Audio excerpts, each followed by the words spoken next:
Your plant is telling you something is wrong. The leaves are yellowing, or it's wilting even though you just watered it, or it hasn't grown in months, or the stem feels soft near the soil. Every one of those symptoms has the same starting point. Something is wrong with the roots. The problem with root problems is that by the time you see them above the soil, they've usually been developing below it for weeks, and most people respond to the symptoms without ever looking at the cause. In this video, root rot, bound roots, damaged roots, root suffocation, and exactly how to diagnose and fix each one. If your plant is struggling right now, stay with me. If this channel is new to you, subscribe. We cover a new plant problem every week. Before you can diagnose a root problem, you need to know what you're looking for. Most people have never looked at their plant's roots at all, which means they have no baseline to compare against. Healthy roots are white or pale cream, sometimes light tan. They are firm to the touch. They don't compress or feel soft when you press them. Fine hair-like roots extend from the main root mass. These are the feeder roots, and they are the most important part of the system. They are where water and nutrient absorption actually happens. Healthy roots smell of nothing, or very faintly of soil. Any smell beyond that, anything unpleasant, sour, or rotten, is a sign of bacterial activity in dying tissue. The soil around healthy roots should feel moist but not waterlogged between waterings. You should be able to press it and have it hold its shape, rather than releasing water. Keep that picture in mind as we go through every way roots go wrong, and exactly what to do about each one. Root rot is responsible for more houseplant deaths than pests, diseases, and neglect combined. And almost every case of root rot starts not with too much water, but with soil that has lost its ability to hold air. Here is exactly what happens. Roots need oxygen to function. When soil stays saturated for too long, the air pockets between soil particles fill with water. Roots are deprived of oxygen, they begin to die. Anaerobic bacteria, the kind that thrive without oxygen, move in and begin consuming the dying root tissue. The rot spreads. As roots die, the plant loses its ability to absorb water and nutrients. The leaves yellow, the stems soften, the plant wilts even when the soil is wet. By the time the leaves show symptoms, root rot has usually been active for 2 to 4 weeks. The above-ground signs of root rot: yellowing leaves across the whole plant, wilting despite wet soil, soft or mushy stem near the soil line, leaves dropping while still green, a general look of collapse in a plant that was recently healthy. To diagnose, unpot the plant. If the roots are brown, dark, soft, or mushy, and smell unpleasant, that is root rot. The extent of the damage determines whether the plant can be saved. How to save a plant with root rot. Work quickly and cleanly. First, remove all brown, soft, or mushy root tissue with clean, sharp scissors. Cut back to where the root tissue is firm and white. Do not leave any compromised material. It will continue to rot and spread to the healthy tissue you've kept. Once you've removed all damaged roots, rinse the remaining healthy roots gently under room temperature water. Then prepare a solution of 1 part 3% hydrogen peroxide to 9 parts water and soak the bare roots in it for 5 to 10 minutes. The oxygen release kills any remaining anaerobic bacteria in the root zone. If this is useful, subscribe for more. Let the roots dry in open air for 30 to 60 minutes. This allows the cut surfaces to begin callousing. Repot into fresh, dry, well-draining mix. Do not water for 5 to 7 days after repotting. The roots need to recover in a dry environment before being exposed to moisture again. This is the step most people get wrong. The instinct to water after repotting is strong, but it is the opposite of what a recovering root system needs. Place the repotted plant in bright, indirect light, stable temperature, and leave it completely undisturbed for 2 to 3 weeks. A root-bound plant is one where the root system has grown to fill and exceed the available space in the pot. Roots begin circling the inside of the container, compressing against each other and eventually emerging from the drainage holes in large numbers. Being root-bound is not immediately fatal. Some plants actually prefer it. Pothos, peace lilies, and spider plants flower more readily when their roots are slightly congested. The problem arrives when the root mass becomes so dense that the soil can no longer hold adequate moisture or nutrients, and the roots begin competing with each other for resources. The symptoms of a genuinely root-bound plant: dramatic increase in watering frequency, The plant now needs water every few days rather than every week or two. Stunted growth despite good light and regular feeding. Roots visibly emerging from drainage holes in large quantities. Roots appearing on the soil surface. The pot may feel unusually heavy and rigid. One important distinction: roots at the drainage hole alone do not mean you need to repot immediately. Roots are opportunistic. They grow toward drainage and light. A few roots emerging from the base is normal. It is the combination of symptoms listed above that signals a genuine problem. When repotting a root-bound plant, go up one pot size only, no more than 5 centimeters in diameter. Oversized pots introduce a different problem: excess soil that stays wet for weeks, which leads straight back to root rot. One size up allows the roots to colonize the new space before the next increase is needed. Loosen the root ball gently before repotting. If the roots have become tightly circling, carefully untangle the outer ones and direct them outward rather than letting them continue their circular pattern. Circling roots that are not addressed will continue to grow in that direction and can eventually girdle, compress the root ball from outside, restricting growth permanently. Root suffocation is root rot's slower, quieter cousin, and it is more common than most people realize. Standard potting mix begins to compact and break down within 1 to 2 years of use. As the organic material decomposes, the structure collapses. Air pockets disappear. The mix becomes dense and poorly draining. Roots gradually lose access to oxygen without any single dramatic overwatering event causing it. The symptoms develop slowly: increasingly sluggish growth over months, leaves that are smaller than they used to be, a plant that looks generally tired and static despite appropriate care. Unlike root rot, the roots may still be pale and firm when you unpot the plant, but surrounded by dense, airless, compacted soil that has stopped supporting them properly.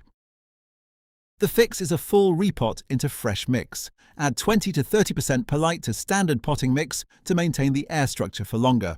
Perlite particles don't compact. They preserve the air pockets between soil particles even as the organic material around them breaks down. As a rule, repot into fresh mix every 2 years, regardless of whether the plant appears root-bound.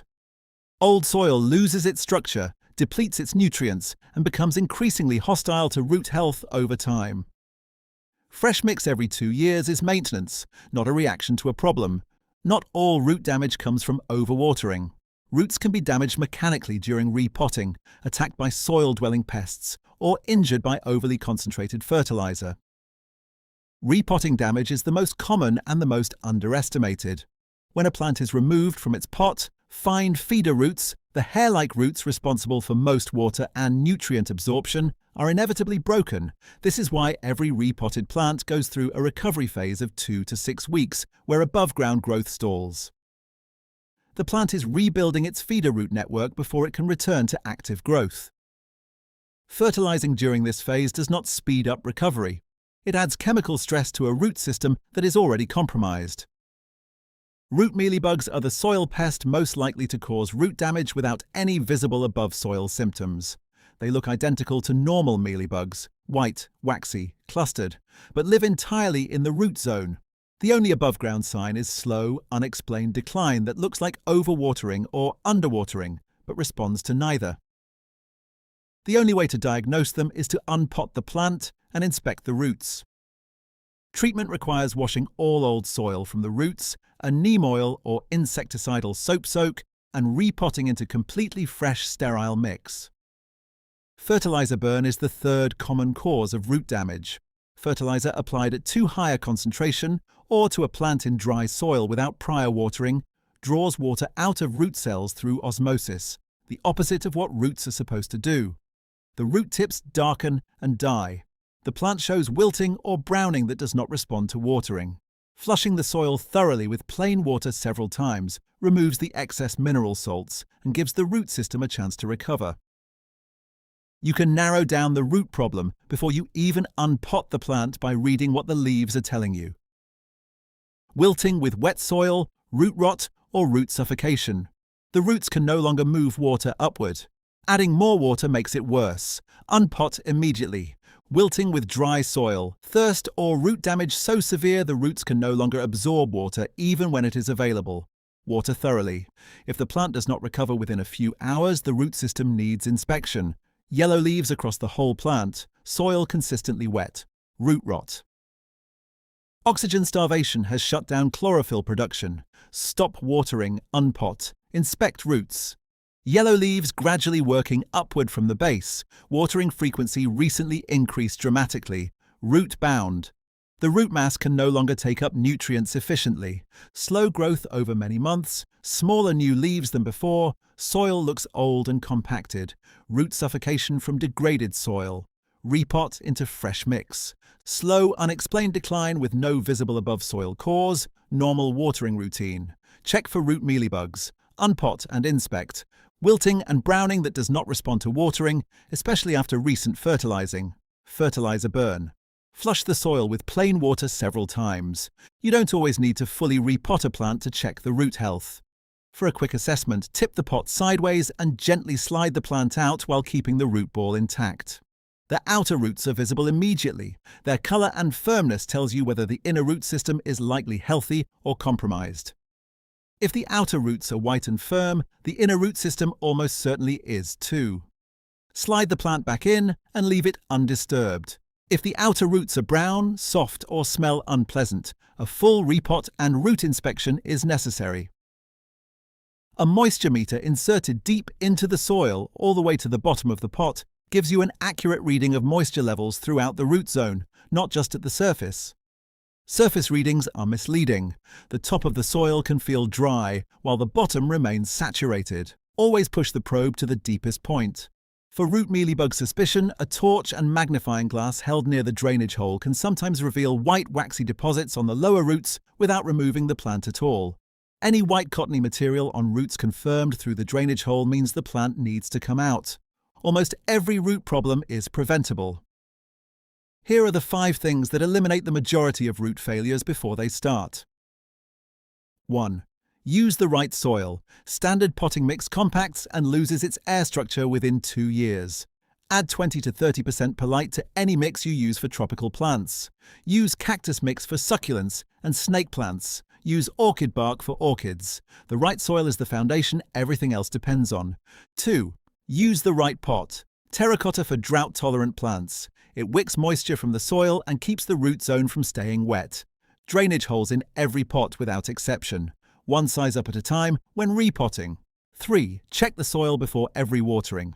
Not the surface. Push your finger or a moisture meter deep into the soil. If there is any moisture, wait. The schedule is not the guide. The soil is. 4. Quarantine new plants. Root mealybugs and other soil pests arrive on new plants before you ever see a symptom. Keep new additions separate from your existing collection for 2 to 4 weeks. Inspect the roots before introducing the plant to others. 5. Repot into fresh mix every 2 years. Old soil is the most overlooked root health factor. Fresh mix every 2 years maintains air structure, replenishes nutrients, and eliminates accumulated mineral salt residue from fertilizing. Let's bring it together. Root rot, brown, soft, smelly roots. Cut all damaged tissue, hydrogen peroxide soak, repot dry, no water for 5 to 7 days. Root bound, watering frequency doubled, growth stopped. 1 pot size up. Loosen and redirect circling roots. Root suffocation, compacted old soil, slow decline. Repot into fresh mix with perlite. Refresh every 2 years. Damaged roots from repotting, pests, or fertiliser. Recovery needs time, not intervention. Fresh mix, no fertiliser, stable conditions. And if your plant is wilting right now, even though you just watered it, don't add more water. Unpot the plant and look at the roots. That is always the right first step. If your plant is showing something specific and you're not sure which of these it is, describe it in the comments. I read every single one and I'll help you figure out exactly what's happening. If this was useful, subscribe. Every week we cover a new plant problem in exactly this format. The library is growing and you won't need to guess anymore.